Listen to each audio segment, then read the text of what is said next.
Spring 1918. The world was at war. The countryside and cities of Europe were battered and bruised, as were people's spirits. Reuters news service in London gets a wire from Agencia Fabra in Spain that a strange form of disease of epidemic character has appeared in Madrid. It began as a mild flu that lasted only a few days, strain H1N1. But by the fall of 1918, the Spanish flu began to kill around the globe, estimated between 40 and 100 million people. What happened in 1918 was a new virus emerged, and it appeared that the majority, if not all, the population was susceptible and had no immunity. The most important thing to realize is that the virus in 1918 was unlike any influenza virus we've ever seen before. It really was the mother of all pandemic viruses. In October of 1918 alone, 195,000 Americans died, most of them between the ages of 18 and 40. Why young, healthy people, for example, in 1918 had such high rates of complications and death? The most likely reason is that because this is a new virus, the healthy young people with the strongest immune systems make the strongest response to it, but not a protective response, but sort of an injuring response. To get a glimpse of the rebirth of Reading as a center for the arts, check out Goggleworks. Hang out with the resident artists and get a taste of a day in the life in an arts community. Or try the art of lamp working as you make your own glass beads. We're going to light our torch, and if you watch, my mandrel is below the flame and the glass is coming through it. I touch it, pull it just slightly, and roll. So would you like to make some beads? Oh, yes. When you're going to start, you're going to pull your glass back this way. Hey! How you making, kid? She's doing good. One of us has to. I've got a drooping bead. A drooping bead. A droopy bead. That's the only thing that's drooping your head, kid. Good job. Oh yeah, good job.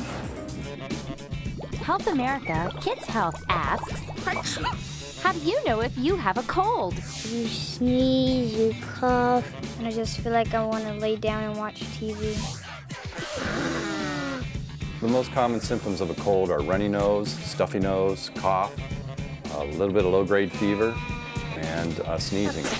So if someone in your family catches a cold, what can you do so you don't get it? Stay away from them. Really, colds don't jump from person to person. If you are sitting next to someone with a cold, you're perfectly safe. The most important thing, again, is for everybody to wash their hands, use tissues properly, but also don't share glasses and things like that. If you see your brother or sister sneezing into their hand, tell them to go wash their hands. Remember the keys to prevention, and you and your family can prevent the spread of a cold. This Kids Health Moment was brought to you by Help America. Kids Help! So as you can see, WITF provides a wide range of services that connects us to the communities we serve. From television programs that engage the mind to magazine articles that focus on the people of our region. We have classical music on the radio, and we're your home for NPR News. There's curious kids ready to learn with free workshops for parents, childcare providers, and teachers. There's even ExplorePAHistory.com, a website that provides lesson plans for teachers and countless other resources for people around the world. Point of Law, made possible by Medi Evans in Woodside. I'm already unnerved about this surgery, and they're asking me if I want to fill out a living will. A living will is actually a generic name. In Pennsylvania, we call it an advanced healthcare directive. By federal law, healthcare facilities are required to offer you the option of an advanced healthcare directive. You need to give the document to your doctor in order for it to become effective. Advanced healthcare directives only apply in the Pennsylvania form if you are incapacitated, incompetent, and either terminally ill or in a permanent state of unconsciousness. You're saying, my loved ones, you don't have to make the difficult choice. I'm making it for you. And what a wonderful way to provide some peace of mind to the family. It's not just an elder law topic. It's a family topic. It's a life topic. It's an every person topic. Point of Law is made possible by Medi Evans in Woodside. Let's be honest. There are some jobs in hospitals that handle some pretty gross stuff. Well, I talked to someone who gets to see all that gross stuff firsthand. And I mean firsthand. Check this out. Meet Kelly. She's a surgical technician.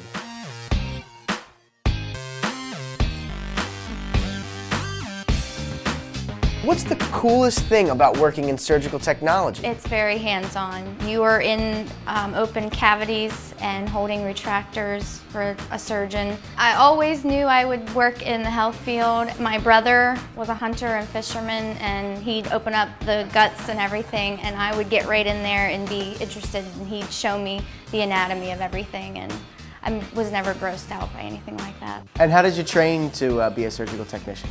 I went to a local community college in a 2-year program. They offered me the job, actually. I didn't have to go to them, they came to me. How many different types of tools do you have to learn about to be able to give to them? A lot.